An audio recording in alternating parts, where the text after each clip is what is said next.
I've just taken a few minutes to stitch out some decorative stitches using some variegated thread. This is a King Tut thread, and it really makes a difference when you stitch out the stitches versus just looking at them up at the top on your machine. They really look 10 times better on fabric.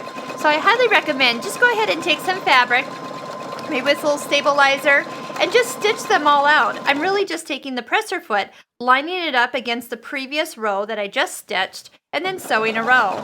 As I get down to the end, what I can do is while I'm sewing, I can push stop and cut at the same time.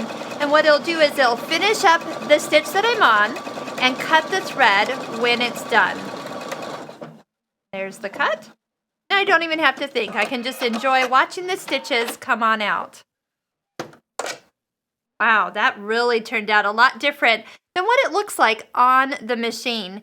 So definitely take some time. If you had stitched this in a pastel thread, it would look different. If you stitched it in a black thread on white fabric, completely different. And of course, with variegated thread, you always get a real fun look with everything. Here I even took the stitch and made it longer towards the end of the row just to see what it would look like. And you know, if you put a twin needle on, you'll find that these stitches start to look like totally different stitches.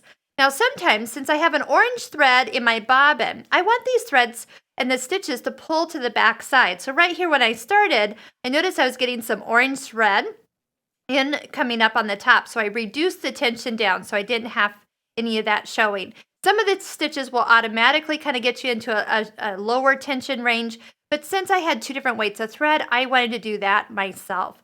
So have fun, stitch them all out. Let that be one of the first projects you do when you get your new machine home.